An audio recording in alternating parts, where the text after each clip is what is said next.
up for the creek and the community that depended on it. As storm clouds gathered on the horizon, I made the decision that would change everything. Time to honor Pop's legacy and open those gates. You don't just open a dam without a plan. This wasn't revenge. It was a military operation with legal cover, environmental justification, and community support. First, I assembled my team. Amanda Cross coordinated the legal strategy, filing additional federal complaints to ensure maximum media attention when the spillway opened.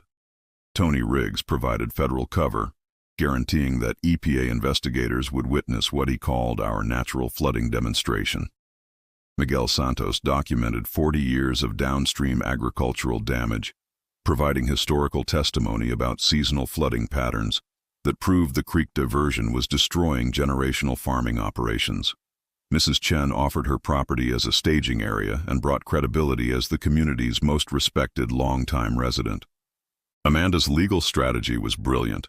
She filed an emergency agricultural water rights restoration motion, arguing that the dam covenant legally required me to maintain seasonal flooding for downstream agriculture. We weren't breaking the law, we were following it. Here's a crucial knowledge nugget. Agricultural water rights often supersede residential development rights, especially when you have historical documentation proving prior use. The key is having ironclad paperwork that predates any development claims. My technical preparation was pure Army Corps engineering. I created detailed spillway operation plans with precise calculations, controlled release starting at 6 a.m., gradual increase over 4 hours, peak flow at 10 a.m. The water volume was calculated to demonstrate natural flooding patterns without causing structural damage to anything except Maggie's illegal concrete barriers. Safety was paramount. I posted warning signs 24 hours in advance and personally notified the volunteer fire department. This wasn't some reckless flood. It was a carefully controlled demonstration of how water naturally wanted to flow. Amanda contacted environmental reporters from the Austin American-Statesman and local TV stations.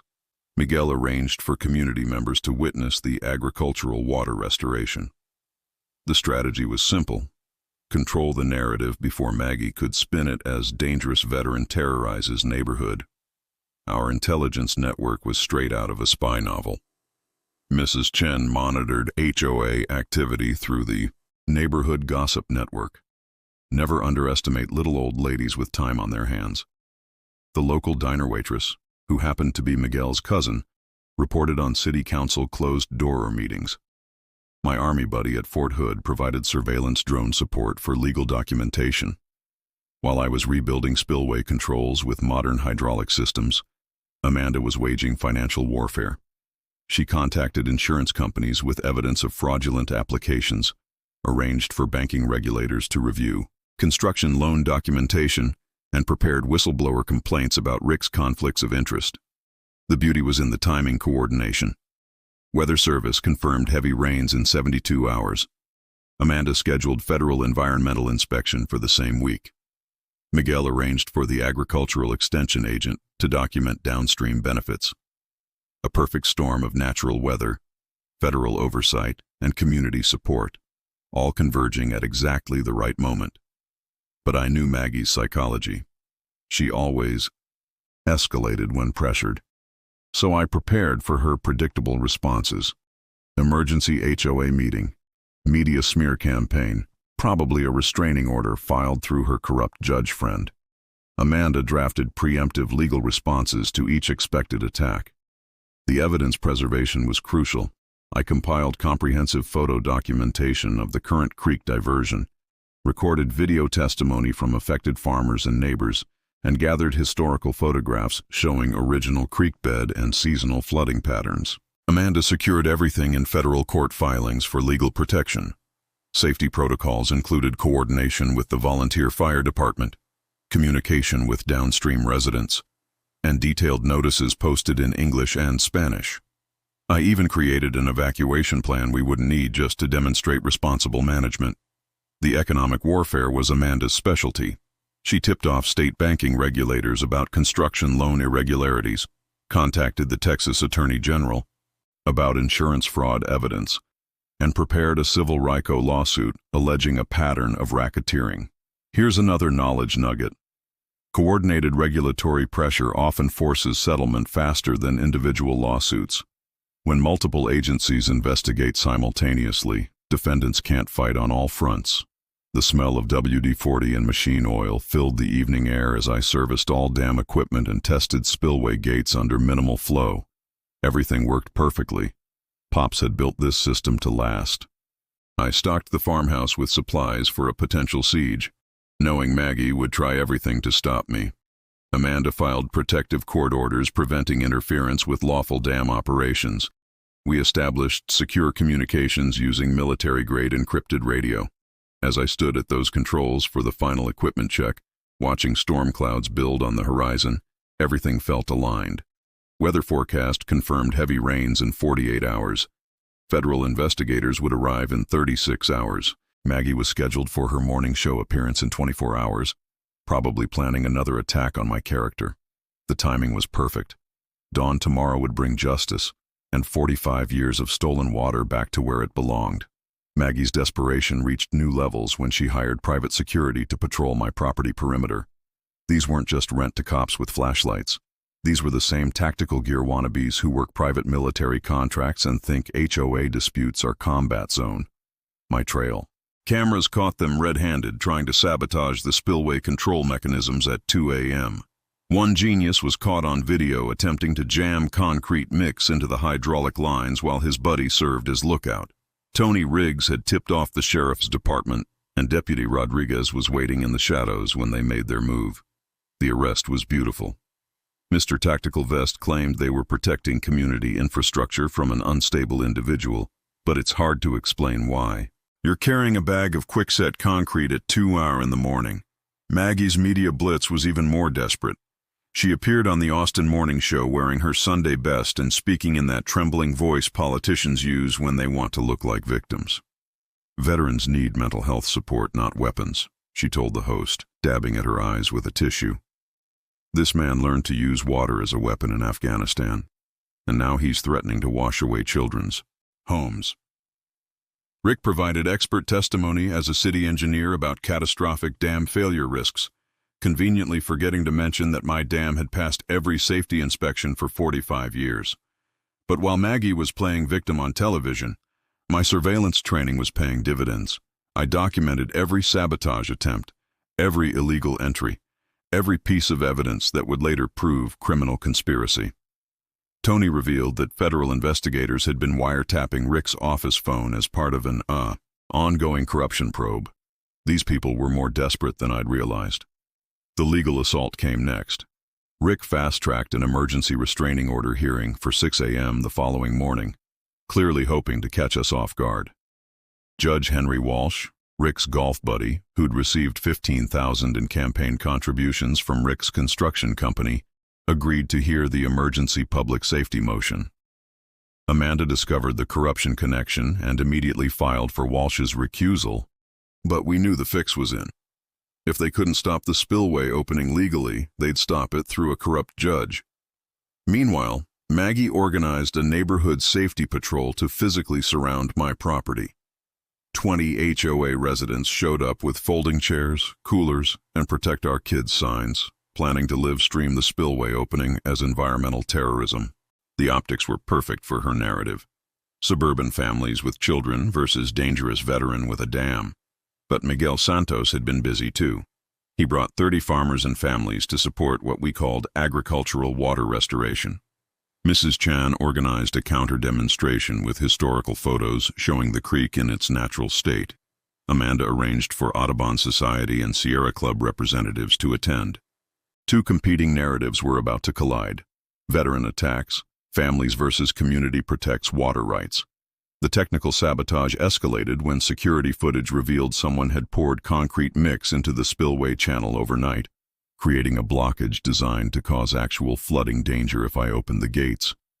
This wasn't just harassment. It was attempted murder disguised as vandalism. I worked through the night with a portable jackhammer, clearing the sabotage while documenting every chunk of concrete as evidence. The metallic taste of exhaustion mixed with fury as I realized how far they were willing to go. Rick used his city council emergency powers to declare my property an imminent public hazard, authorizing the fire department to secure the dangerous dam structure.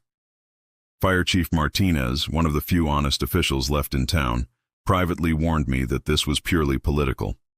"Jake, you've got maybe 6 hours before they force me to intervene," he said. "Make it count." The insurance investigation breakthrough came at the perfect moment. Amanda's fraud reports triggered a state investigation, and the Texas Insurance Commission froze all HOA development insurance policies.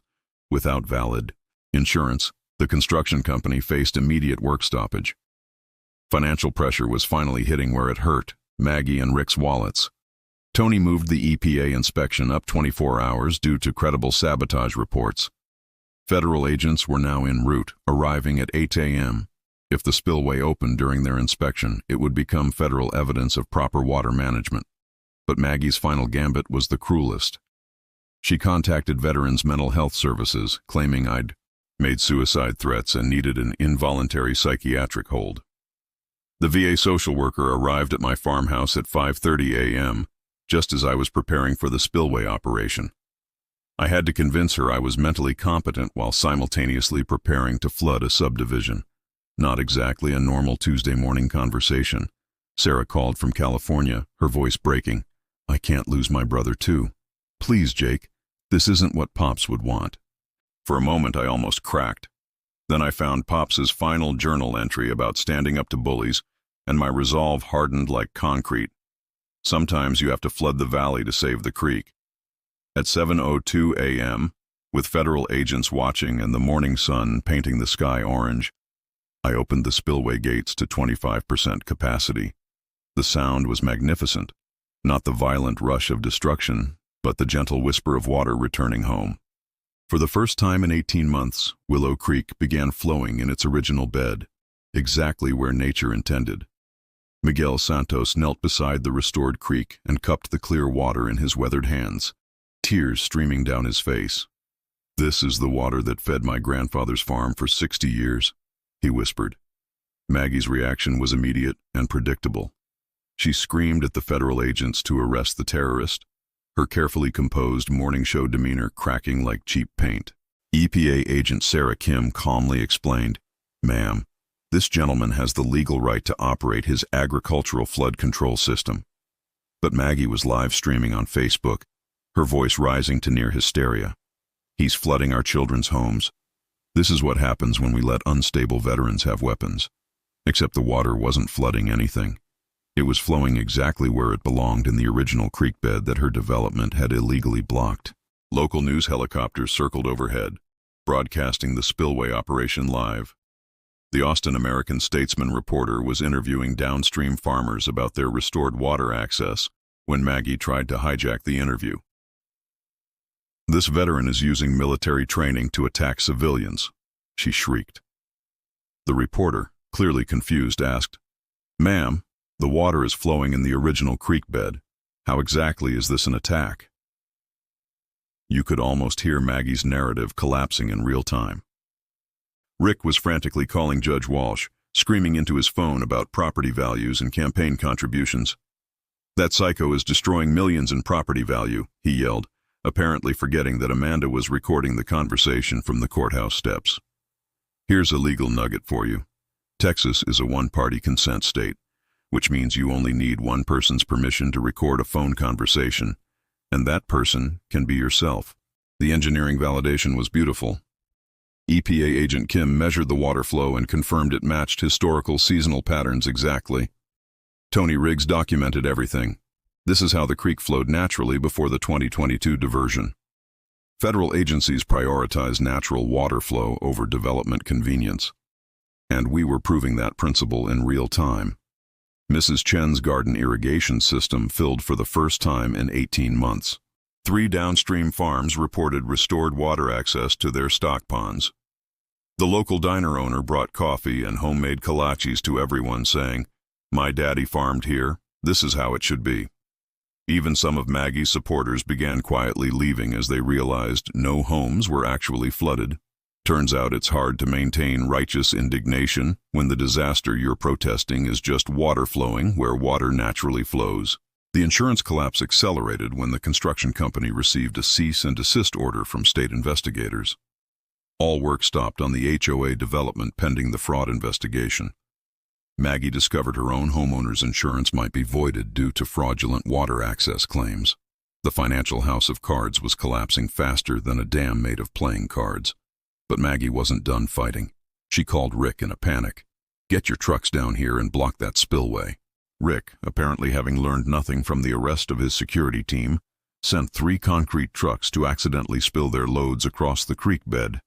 Federal agents immediately arrested the truck drivers for interfering with a federal environmental investigation.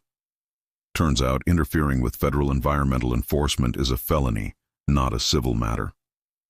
The technical success was everything I'd calculated. Water flow stabilized at optimal levels for agricultural and environmental needs. No flooding of residential areas. The creek stayed within its natural banks, exactly as 45 years of seasonal patterns had proven it would. My Army Corps engineering had been perfect. The political fallout was swift. City Councilman Martinez arrived and publicly demanded Rick's immediate resignation. "This corruption has made our city a